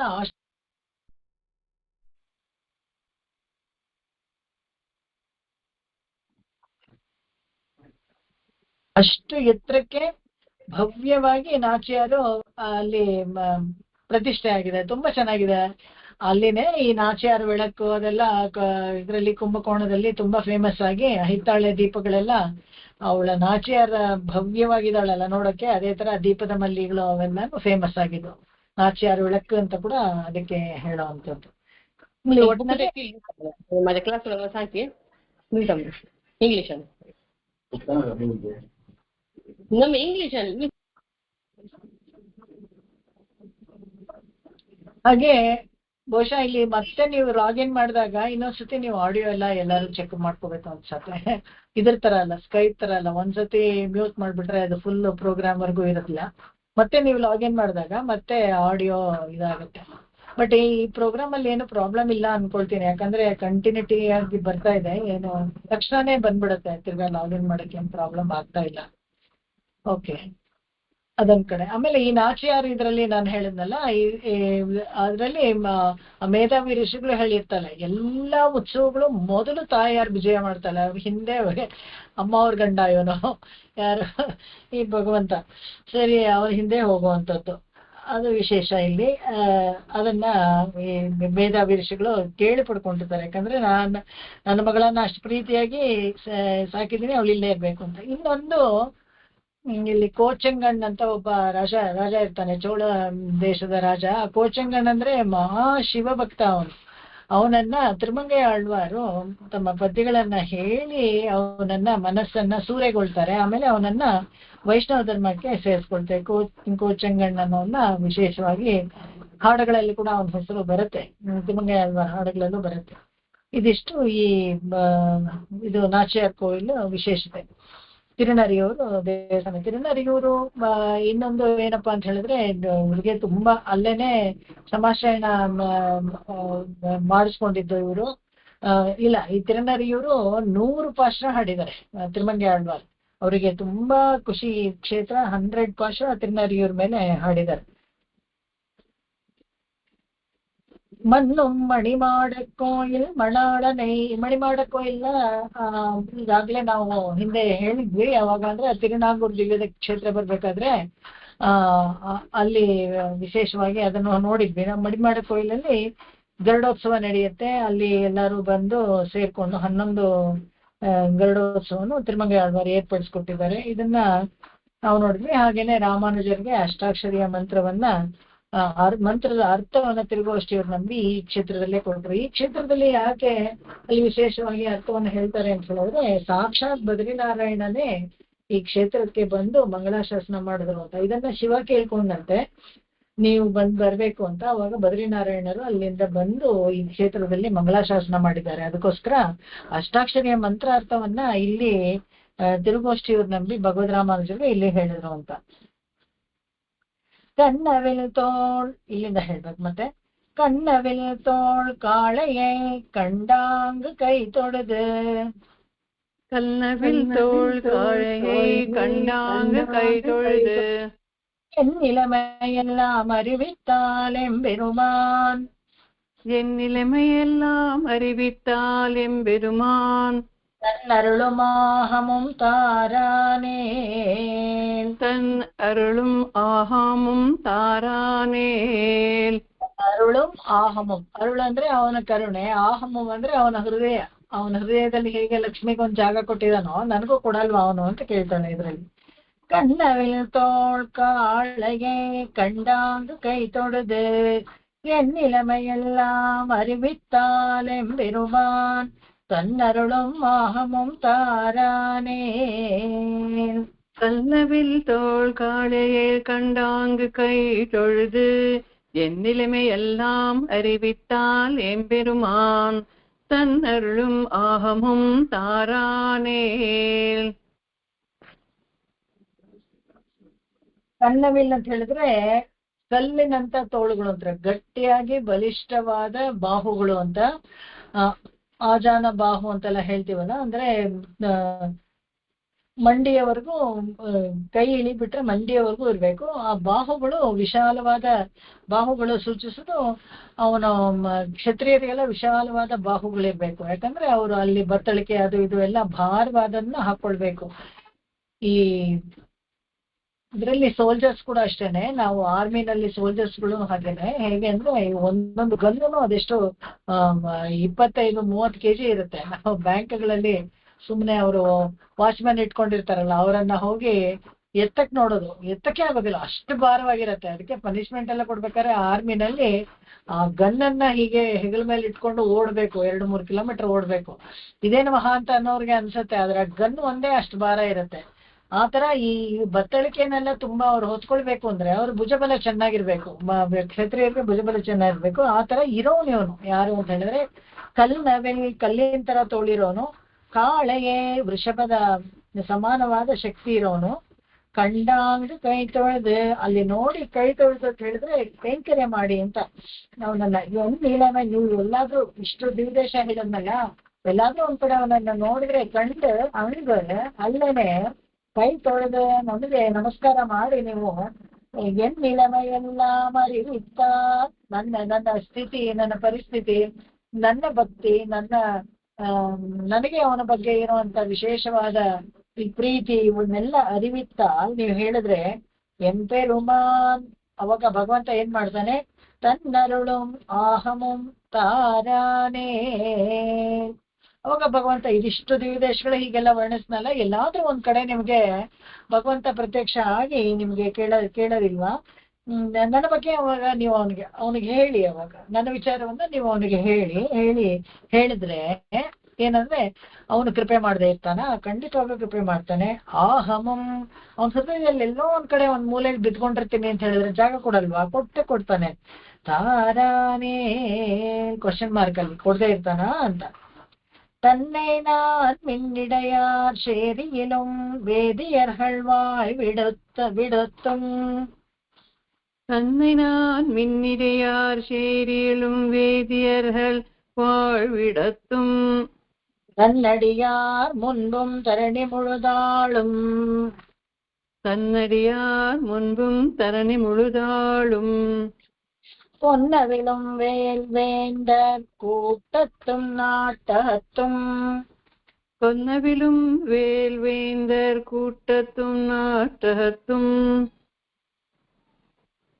தன் நிலைமை எல்லாம் அறிவிப்பன். தன் நிலைமை எல்லாம் அறிவிப்பன்.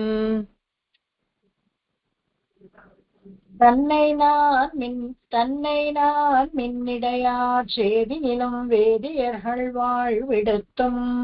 தன்னடியார் முன்பும் தரணி முழுதாளும்.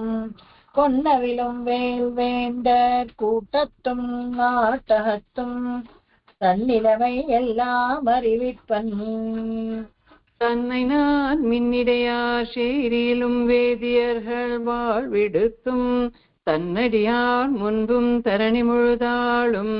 கொல்லவிலும் வேல் வேந்தர் கூட்டத்தும் நாட்டகத்தும். தன்னிலைமை எல்லாம் அறிவிப்பன்.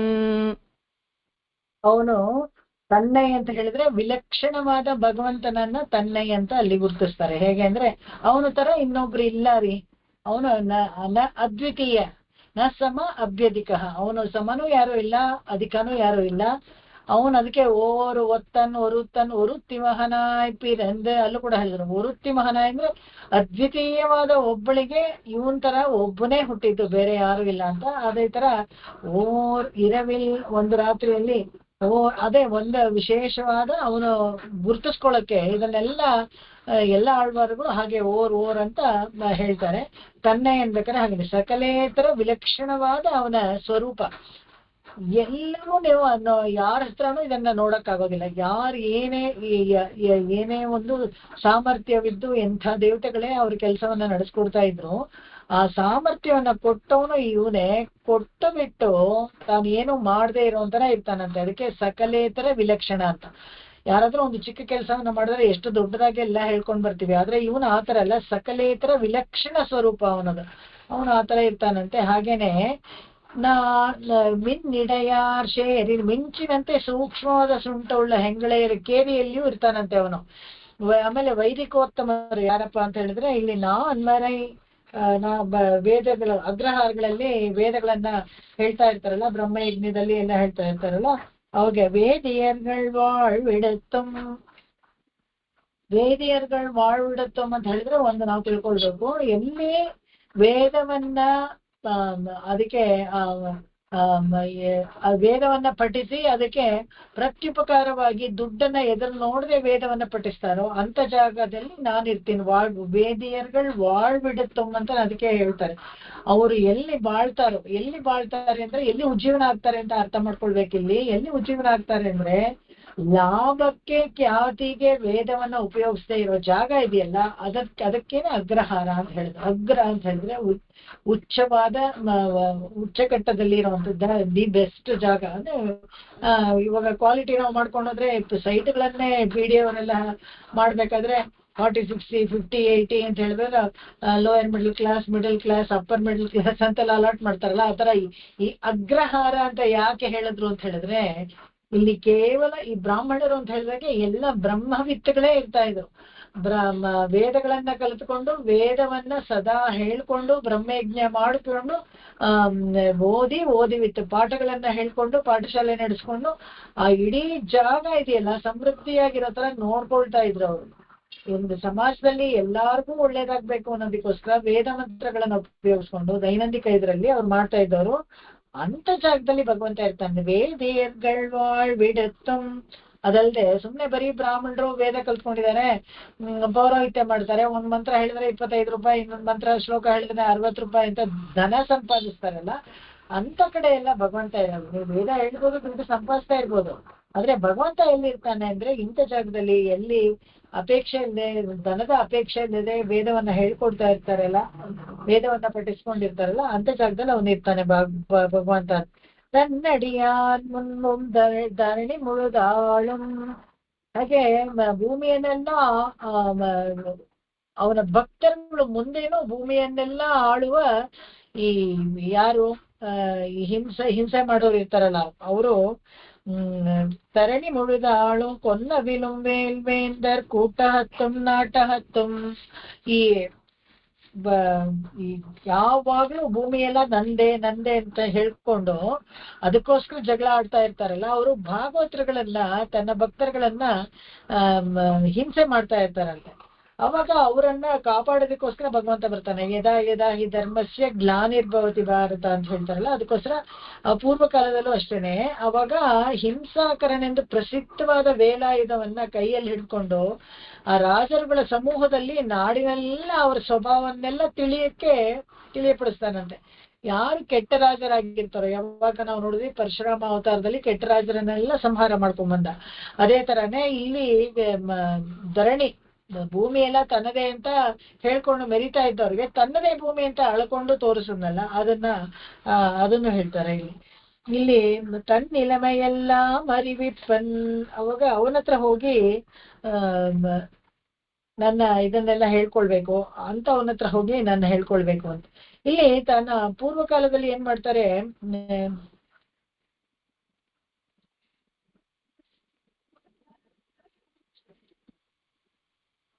ತಾನ್ ಮುನನಾಳ್, ಇಲ್ಲಿಂದ ಹೇಳ್ಬೇಕು. ತಾನ್ ಮುನನಾಳ್ ಮಿನ್ನಿಡೆಯ ಇಚ್ಚಿಯರ್ಥಂ ಶೇರಿ ಕಳವೆಣ್ಕಣ್. தான் முனநாள் மின்னிடையாய்ச்சியர்த்தம் ಶೇರಿಕ್ಕಳವಿನ್ ಕಣ್ ಕಳ್ಳತನದಿಂದ ಹೋದ ಅಂತ ಅರ್ಥ.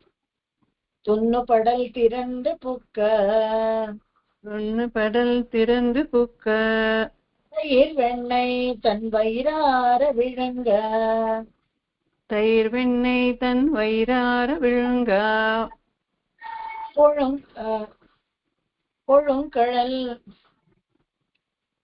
கொழுங்கழல் கண்ணு மன்ன மடவோர்கள் பத்திவோர் வான் கையிட்டால் கொழுங்கயற்கண் மண்ணு மடவோர்கள் பத்திவோர்வான் கையிட்டால் பின்னூரலோடு கட்டுண்ட பத்திமையும் பின்னும் உரலோடு கட்டுண்ட பெத்திமையும் அன்னதோர் பூதமாய் ஆயர் விழவின் கண் அன்னதோர் பூதமாயாயர் விழவின் கண் மண்ணு மடவோர்கள் பத்திவோர் வான் கையிட்டால் துண்ணு சகடத்தால் புக்க பெருஞ்சோற்றேன். ஓகே, ஒரு நிமிஷம். பின்னு உரலோடும் கட்டுண்ட பெத்திமையும் அன்னதோர் பூதமாய் ஆயர் விழவின் கண் துண்ணு சகடத்தால் புக்க பெருஞ்சோத்தை துண்ணு சகடத்தால் புக்கு பெருஞ்சோத்தை முன்னிருந்து முத்துத்தான் துத்திய தெத்தனவும் முன்னிருந்து முத்தத்தான் துத்திய தெத்தனவும் மன்னர் பெருஞ்சுவையுள் வாழ்வேந்தர் தூதனாய் மன்னர் பெருஞ்சபையுள் வாழ்வேந்தர் தூதனாய் தன்னை இகழ்ந்துரைப்பத்தான் முனநாள் சென்றதுவும் தன்னை இகழ்ந்துரைப்பத்தான் முனநாள் சென்றதுவும் மண்ணுபறை கரங்க மங்கையத்தம் கண்களிப்ப மண்ணுபறை கரங்க மங்கையர்த்தம் கண் களிப்பா பொன்னவிலும் கூத்தனாய் பேத்தும் குடமாடி கொன்னவிலும் கூத்தனாய் பெயர்த்தும் குடமாடி எண்ணிவன் எண்ணப்படுகின்ற வீடரவும் எண்ணிவன் எண்ணப்படுகின்ற ஈடரவும் தான் முனநாள் மின்னிடையாட்சியர்த்தம் சேரி களவின் கண் துண்ணு படல் திறந்து புக்க தயிர் வெண்ணெய் தன் வயிறார விழுங்க கொழுங்கழல் கண்ணு மண்ணு மடவோர்கள் பத்தி ஓன்வான் கையிட்டால் பின்னும் உரலோடு கட்டுண்ட பெத்திமையும் அன்னதோர் பூதமாய் ஆயர் விழவின் கண் துண்ணு சகடத்தால் புக்க பெருஞ்சோத்தை முன்னிறந்த முத்தத்தான் துத்திய தெத்தனவும் மன்னர் பெருஞ்சபையுள் வாழ்வேந்தர் தூதனாய் தன்னை இகழ்ந்துரைப்பதான் முனநாள் சென்றதவும் மண்ணு பறை கரங்க மங்கையத்தம் கண்களிப்ப கொன்னவிலும் கூத்தனாய் பேர்த்தும் குடமாடி எண்ணிவன் எண்ணப்படுகின்ற வீடரவும் தான் முனநாள் மின்னிடையாய்ச்சியர்த்தம் சேரிக்களவின் கண் துண்ணுப்படல் திருந்து புக்கு தயிர் வெண்ணெய் தன் வயிறார விழுங்க கொழுங்கயற்கண் மண்ணு மடவோர்கள் பத்திவோர் வான் கையித்தால் பின்னும் உரலோடு கட்டுண்ட பெத்திமையும் அன்னதோர் பூதமாய் ஆய விழவின் கண் துண்ணு சேடத்தால் புக்க பெருஞ்சோத்தை முன்னிருந்து முத்தத்தான் துத்திய தெத்தனவும் மன்னர் பெருஞ்சபையோள் வாழ்வேந்தர் தூதனாய் தன்னை இகழ்ந்துரைப்பத்தான் முனநாள் சென்றதுவும் மண்ணுப்பறை கரங்க மங்கையர்த்தம் கண் களிப்பா கொன்னவிலும் கூத்தனா பெயர்த்தும் குடமாடி ಎನ್ನಿವನ್ ಎನ್ನಪಡುಹಿಂದ್ರ ಈಡರவும் ಫುಲ್ಲು ಅದೇ ಹೇಳ್ತಾ ಇದ್ದಾರೆ. ಮತ್ತೆ ದಿವ್ಯದೇಶಗಳೆಲ್ಲ ಆಯ್ತು. ಇವಾಗ ವಿಭವಾವತಾರಕ್ಕೆ ಮತ್ತೆ ವಾಪಸ್ ಬರ್ತಾರೆ. ಹಿಂದೆ ಕೂಡ ಮಡಲಲ್ಲಿ ಈ ವಿಷಯಗಳೆಲ್ಲ ಹೇಳಿದ್ರು. ಮತ್ತೆ ಅದನ್ನೇ ಕನ್ಸಾಲಿಡೇಟ್ ಮಾಡ್ಕೊಂಡು ತಿರುಗು ಅವತಾರ ವಿಷಯಗಳನ್ನ ಹೇಳ್ತಾರೆ. ತನ್ನೈ ಅಂತ ಶುರು ಮಾಡಿದ್ರಲ್ಲ, ಅಲ್ಲಿ ತನ್ನೈ ಅಂತ ಮಾಡುವಾಗ ಮಡಲನ್ನು ಊರಿ ಆದ್ರೂ ಸದ್ವದ ಪಡೆದುಕೊಳ್ಬೇಕು ಭಗವಂತನನ್ನ. ಯಾರು ಬೇಕಾದ್ರೆ ಏನ್ ಬೇಕಾದ್ರೆ ಅನ್ಕೊಳ್ಳಿ, ನಾನು ಅದ್ರ ಬಗ್ಗೆ ನನಗೆ ಯೋಚನೆ ಇಲ್ಲ. ಬೇಕಾದ ಯಾಕಂದ್ರೆ ಅಂತ ವಿಲಕ್ಷಣವಾದ ಗುಣವುಳ್ಳ ಭಗವಂತನನ್ನ ಹೇಗೆ ಆದ್ರೂ ಪಡ್ಕೊಂಡ್ರೇನು ಅದರಲ್ಲಿ ತಪ್ಪೇ ಇಲ್ಲ. ಯಾಕಂದ್ರೆ ನಮಗೆ ಆಗೋದು ಸಿಗೋದು ಒಂದು ಸದ್ಗತಿ, ಅದರಿಂದ ಏನೋ ಒಬ್ಬ ಯೋಚನೆನೇ ಇಲ್ಲ. ಅಪೇಕ್ಷೆ ಮಾಡಿದ್ರೆ ತಪ್ಪೇ ಇಲ್ಲ ಅನ್ನೋ ತರ ಇಲ್ಲಿ ಹೇಳ್ತಾರೆ. ಮಿನ್ನಿಡೆಯಾರ್ ಶೇರಿಯನು, ಆ ಸಜಾತಿಯರಾದ ಮುಂದೆ ತಿಳಿಸೋದಕ್ಕೆ ಮಿನ್ನಿಡೆಯಾರ್ ಶೇರಿಯಲು ಅಂತ ಹೇಳಿದ್ರೆ, ಈ ಅಷ್ಟಾಕ್ಷರಿಗೆ ಒಂದು ಯಾವಾಗ್ಲೂ ಕೃಶವಾಗಿದೆ ಯಶೋದೆಗೆ ಹೋಲಿಸ್ತಾರೆ. ನಾವು ನೋಡಿದೀವಿ ಆಂಡಾಳು ತಿರುಪಾವಳಿ ಎಲ್ಲ ಹೇಳ್ಬೇಕಾದ್ರೆ ಯಶೋದೆನ ಅಷ್ಟಾಕ್ಷರಿಗೆ ಹೋಲಿಸ್ತಾರೆ. ಯಾಕಂದ್ರೆ ಅವಳು ಸ್ವಂತ ಕೃಶವಾಗಿದೆ ಅಂತ. ಸೊ ಮಿನ್ನಿಡೆಯಾರ್ ಶೇರಿಯನು ಅಂದ್ರೆ ಇಲ್ಲಿ ಸ್ವಾಪದೇಶಾರ್ಥದಲ್ಲಿ ನಾವ್ ಏನ್ ಮಾಡ್ಬೇಕು ಅಂತ ಹೇಳಿದ್ರೆ, ಭಗವಂತನನ್ನ ಎಲ್ಲಿ ಹುಡುಕ್ಬೇಕು ಅಂತ ಹೇಳಿದ್ರೆ, ಎಲ್ಲಿ ಅಷ್ಟಾಕ್ಷರಿ ತುಂಬಾ ಜಪಿಸ್ತಾ ಇರ್ತಾರೋ, ಯಾರು ಅಷ್ಟಾಕ್ಷರಿ ಉಪದೇಶ ಪಡ್ಕೊಂಡು ಅದನ್ನ ಜಪಿಸಿ ಭಗವಂತನನ್ನ ಯಾವಾಗ್ಲೂ ಧ್ಯಾನ ಮಾಡ್ತಾರೋ ಅಲ್ಲಿ ನಮಗೆ ಸಿಗ್ತಾರೆ ಅವನು ಅಂತ. ಅವನು ರಸಿಕನಾಗಿ ಪ್ರಣಯಿತ್ವದಿಂದ ಕೊಂಡಾಡ್ಕೊಂಡಿರ್ಬೇಕಾದ್ರೆ ಮಿನ್ನಿಡೆಯಾರ್ ಶೇರಿಯಲು ಒಂದು ಅವನು ಹಾಗೆ ಹೆಣ್ಣು ಮಕ್ಕಳ ನಡುವೆ ಇದ್ದ ಅಂತ ಒಂದು ಅರ್ಥ ಆದ್ರೂ, ಇನ್ನು ಈ ಸ್ವಾಪದೇಶ ಅರ್ಥದಲ್ಲಿ ನೋಡ್ಬೇಕಾದ್ರೆ ಯಾರು ಅಷ್ಟಾಕ್ಷರಿನ ಸದಾ ಜಪ ಮಾಡ್ತಾ ಇರ್ತಾರೋ ಅವ್ರ ನಡುವೆ ಅವನು ಭಗವಂತ ಇರ್ತಾನೆ ಅಂತ ಆಯ್ತು. ಎಷ್ಟು ಒಳ್ಳೆ ಅರ್ಥ ನೋಡಿ ಇದು. ಹೀಗಂತೂ ಅದಕ್ಕೆ ಈ ಅರ್ಥಗಳನ್ನ ತಿಳ್ಕೊಳ್ಳೋದ್ರಲ್ಲಿ ಒಂದು ವಿಶೇಷವಾದ ನಮ್ಗೆ ಸಂಬಂಧ, ಭಗವಂತನ ಸಂಬಂಧ ಏರ್ಪಡಿಸ್ಕೊಡುತ್ತೆ. ಹೇಗೆ ಅಂದ್ರೆ ಸುಮ್ಮನೆ ಅಷ್ಟಾಕ್ಷರಿ ಹೇಳಿದ್ರೆ ಏನ್ ಪ್ರಯೋಜನ? ಅಷ್ಟಾಕ್ಷರಿ ಹೇಳೋರ್ ನಡುವೆ ಅಷ್ಟಾಕ್ಷರಿ ಹೇಳ್ಕೊಂಡಿದ್ರೆ ಭಗವಂತ ಅದ್ರ ನಡುವೆ ಬರ್ತಾನೆ ಅಂತ. ಅವ್ರ ಮುಂದೆ ನನ್ನನ್ನು ತೋರಿಸ್ಕೊಂಡು ಅವನು ಸ್ತ್ರೀ ಪಾತಕನಷ್ಟೇ. ಇವರು ತಿರುಮಂಗೆ ಆಳ್ವಾರ್ ಇವಾಗ ಹೇಳ್ತಾ ಇರೋದು ಅವನಿಗೆ ಇದು ಹೆಣ್ಣು ಮಕ್ಕಳಿಗೆ ಸಿಗ್ತಾ ಇಲ್ಲ, ಅವನಿಗೆ ತೊಂದರೆ ಕೊಡ್ತಾ ಇದ್ದಾನೆ ಅಂತದಾನೆ. ನಾನು ಒಂದು ಸ್ತ್ರೀ, ಅವನು ಸ್ತ್ರೀ ಪಾತಕನಷ್ಟೇ ಅಲ್ವಾ? ಅದಕ್ಕೆ ಅವನು ಸ್ತ್ರೀ ಮಧ್ಯಗಳಲ್ಲಿ ಹುಡುಕ್ಬೇಕು. ಮಿನ್ನಿಡೆಯಾರ್ ಶೇರಿಯಲ್ಲಿ ನಾವು ಹುಡುಕ್ಬೇಕು. ಅಷ್ಟಾಕ್ಷರಿನ ಯಾರು ಹೆಚ್ಚು ಜಪ ಮಾಡ್ತಾರೋ ಅವ್ರ ನಡುವೆ ಹುಡುಕಿದ್ರೆ ಸಿಗ್ತಾನೆ ಅಂತ ಘೋಷಿಸ್ತಾರೆ. ವೇದಿಯರ್ಗಳ್ ವಿಡುತ್ತಮ್ ಅಂತ ಹೇಳಿದ್ರಲ್ಲ, ವೇದಿಯರ್ಗಳು ಉಪಾಸನೆ ಮಾಡೋದ್ರಲ್ಲಿ ಅಗ್ರೇಸರಾಗಿದ್ರು, ಅದಕ್ಕೆ ಅಗ್ರಹಾರ ಅಂತ ಹೇಳಿದ್ರು. ಯಾರು ವೇದವನ್ನ ಉಪಾಸನೆ ಮಾಡೋದ್ರಲ್ಲಿ ಅಗ್ರೇಸರರಾಗಿರ್ತಾರೋ ಅಂತವ್ರು ಯಾರು ಇರ್ತಾರೋ ಆ ಜಾಗಕ್ಕೆ ಅಗ್ರಹಾರ ಅಂತ ಹೆಸರು. ವ್ಯಾಸರು ಮೊದಲಾದ ಗೋಷ್ಠಿಯಲ್ಲಿ, ಪೆರಿಯಾಳ್ವಾರು ಮೊದಲಾದ ಇದ್ರೆ ಗೋಷ್ಠಿಗಳಲ್ಲಿ ಹೋಗಿ ಹುಡುಕಿ, ಅಲ್ಲಿ ಖಂಡಿತವಾಗ್ಲೂ ಭಗವಂತ ಸಿಗ್ತಾನೆ. ಅರ್ಥಪೂರ್ಣವಾಗಿ ಅಲ್ಲೇ ಸ್ಥಿರವಾಗಿ ನಿಂತ್ಕೊಂಡಿರ್ತಾನಂತೆ. ಏನಾದ್ರೂ ಒಂದು ಹೇಳ್ತಾರೆ ಇವರು ನನ್ನ ಬಗ್ಗೆ ಅಂತ ಹೇಳ್ಕೊಂಡು ಖುಷಿಯಾಗಿ ಅಲ್ಲೇ ನೆಲೆಸಿರ್ತಾನಂತೆ ಪರ್ಮನೆಂಟ್ ಆಗಿ. ತನ್ನಡಿಯಾರ್ ಮುನ್ಬು, ಈ ತನ್ನಡಿಯಾರ್ ಮುನ್ಬು ಅಂದ್ರೆ ಉಪ್ಪತ್ತು ಮೂವರ್ ಅಮರರ್ಕ ಮುನ್ ಶೆಂಡ್ರ ಅಂತ ಹೇಳ್ತಾರಲ್ಲ, ಅದೇ ತರ ಅವರು ಯಾರು ಇವರನ್ನ ಇದು ಮಾಡ್ತಾರೋ ಅವ್ರಿಗೆ ಒಂದ್ ಹೆಜ್ಜೆ ಮುಂದೆ ಹೋಗಿ ಅವರನ್ನ ಕಾಪಾಡೋಕೆ ಟೊಂಕ ಕಟ್ಕೊಂಡು ನಿಂತ್ಕೊಳ್ತಾನಂತೆ. ಇದನ್ನ ನಾವು ನೋಡ್ತೀವಿ. ಶರಣಾಗತವತ್ಸಾನ ತ್ವರಾಬ್ಧಿ ಗುಣ ಬಾಹುನ, ಶರಣಾಗತರನ್ನ ರಕ್ಷಿಸಕ್ಕೆ ಈ ತ್ವರೆ ಹೆಚ್ಚಾಗಿರುತ್ತಂತೆ. ಒಂದ್ ಹೆಜ್ಜೆ ನಾವಿಟ್ರೆ ಅವ್ನ್ 2 ಹೆಜ್ಜೆ ಮುಂದಿಟ್ಕೊಂಡ್ ಬರ್ತಾನಂತೆ.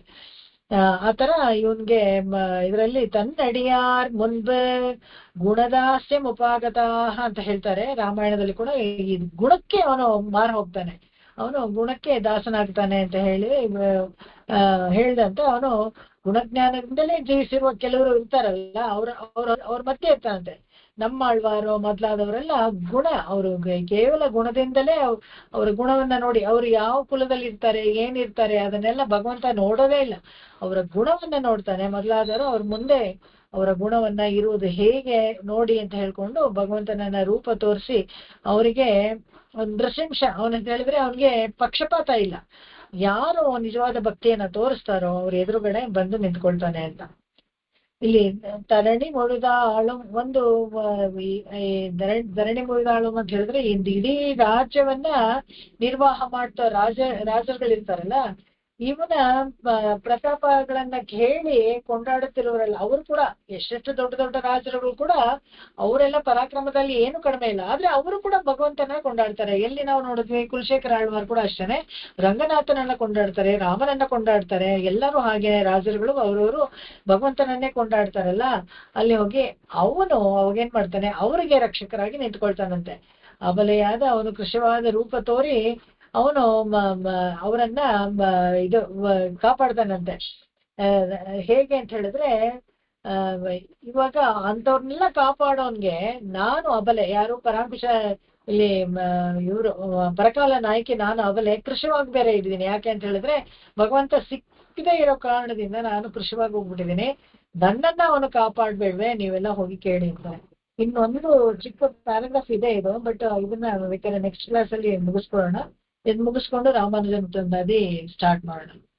ತಿರುಮಂಗಯ್ಯ, ಯಾಕಂದ್ರೆ ಇದು ಕನ್ಸಾಲ್ಟೇಟ್ ಮಾಡಿ ಕೊನೆಯಲ್ಲಿ ಹೇಳ್ಬೇಕಾದ್ರೆ ಮಾಡಲ್ನಲ್ಲಿ ಸ್ವಲ್ಪ ಸಮ್ಮರೈಸ್ ಮಾಡಿ ಹೇಳ್ಕೊಳ್ಳೋಣ. ಅಷ್ಟೇ ಅಲ್ಲದೆ ಆ ಕ್ಲಾಸಲ್ಲಿ ಫುಲ್ಲು ಮಡಲ್ ಹೇಳ್ಬೇಕಾದ್ರೆ ಮಡಲ್ ಹೇಗೆ ಹೇಳ್ತಾರೋ ಆ ಥರ ನಾವು ಹೇಳಲಿಲ್ಲ.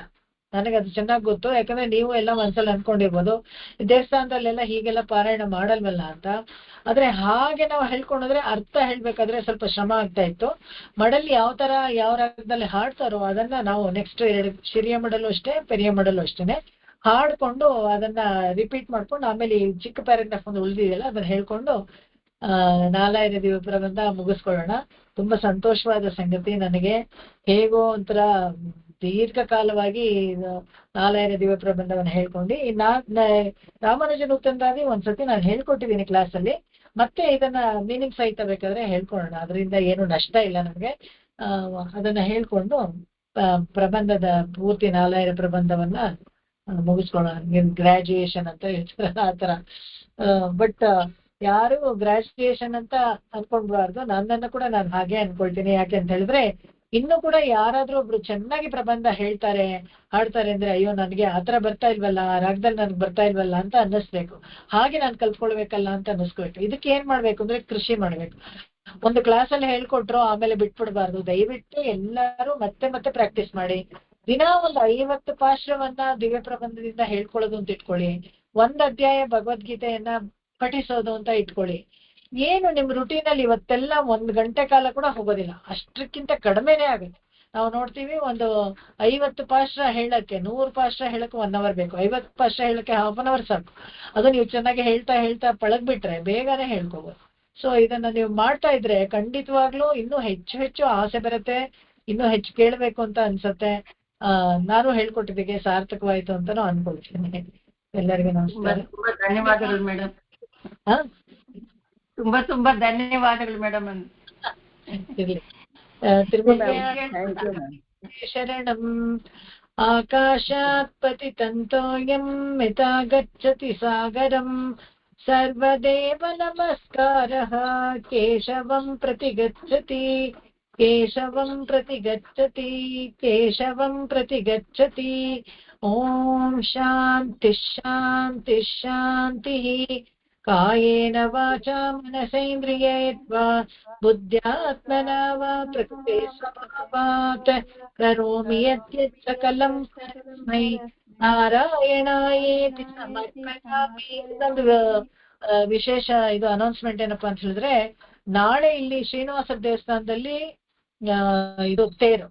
ಅದಕ್ಕಾಗಿ ಅದು 11 ಗಂಟೆ ಟೈಮಲ್ಲೇ ಇದೆ. ಅದಕ್ಕೆ ನಾಳೆ ಕ್ಲಾಸ್ ಇರೋದಿಲ್ಲ, ಯಾಕಂದ್ರೆ ನಾನು ಅಲ್ಲಿ ಭಾಗವಹಿಸ್ತೀನಿ.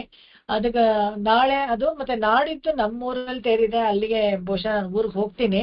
ಸೊ ನಾಳೆ ನಾಡಿದ್ದು 2 ದಿವಸನೂ ಕ್ಲಾಸ್ ಇರೋದಿಲ್ಲ. ಮೆಸೇಜ್ ಹಾಕ್ತೀನಿ, ದಯವಿಟ್ಟು ನೋಡ್ಕೊಳ್ಳಿ. ಎಲ್ಲರಿಗೂ ನಮಸ್ಕಾರ. ನಮಸ್ಕಾರ ಮೇಡಮ್. ನಮಸ್ಕಾರ. தேவசிக்கிற மேம் கொஞ்சம் லேட் ஆயிடுச்சு ஜாயின் பண்றது, ಕ್ಷಮಿಸಿ. Thank you madam. ಅದೇ ಗುರುವಾರ ಸಾಯಂಕಾಲ ಇಲ್ವಾ ಮೇಡಮ್?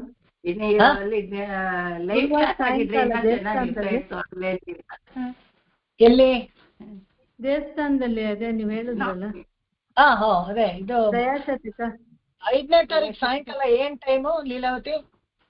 ಅದು ಸಾಯಂಕಾಲ 5:30 ಮೇಡಮ್. ಇದು ಅದನ್ನು ಹಾಕ್ತೀನಿ ಮೆಸೇಜ್. ಸಾಯಂಕಾಲ 5:30ಗೆ ಶ್ರೀನಿವಾಸ ದೇವಸ್ಥಾನದಲ್ಲಿ ದಯಾಶತಕ ಆಮೇಲೆ ಸ್ತೋತ್ರ ರತ್ನ ಹೇಳ್ತೀವಿ. ಯಾರ್ಯಾರಿಗೆ ಆಗತ್ತೋ ಎಲ್ಲಾರು ಖಂಡಿತವಾಗ್ಲೂ ಬನ್ನಿ. ಅಲ್ಲಿ ವಿಶೇಷವಾಗಿ ಸಾಯಂಕಾಲ ಕ್ಲಾಸ್ಗೆ ಬರ್ತಾರಲ್ಲ ಅವರೆಲ್ಲ ಬಂದೇ ಬರ್ತಾರೆ. ಮತ್ತೆ ಬೇರೆ ಯಾರಾದ್ರೂ ಜಾಯಿನ್ ಆಗ್ಬೋದು ಎಲ್ಲಾರು. ಅಲ್ಲಿ ಚಾಂಟಿಂಗ್ ಇರುತ್ತೆ. ಸೊ ದಯಾಶತಕ ಹೇಗೆ ನಾವು ಇದರಲ್ಲಿ ಹೇಳಿದ್ವು ಸುಬ್ರಹ್ಮಣ್ಯ ನಗರ ದೇವಸ್ಥಾನದಲ್ಲಿ ಶ್ರೀನಿವಾಸನಿಗೋಸ್ಕರ ದಯಾಶತಕ, ಆಮೇಲೆ ಸಾಧ್ಯವಾದ್ರೆ ಸ್ತೋತ್ರ ರತ್ನ ಹೇಳ್ಕೊಟ್ಟಿದ್ದೀನಿ. ಅಲ್ಲಿ ನೀವು ಪುಸ್ತಕ ತಂದ್ರೆ ಹೇಳ್ಬೋದು, ಇಲ್ಲೇ ಹೋದ್ರೆ ಬೇರೆ ಯಾವ್ದಾನ ಸ್ತೋತ್ರಗಳನ್ನ ಹೇಳ್ಬೋದು. ಎಲ್ಲರಿಗೂ ನಮಸ್ಕಾರ. ನಮಸ್ಕಾರ ಮೇಡಮ್.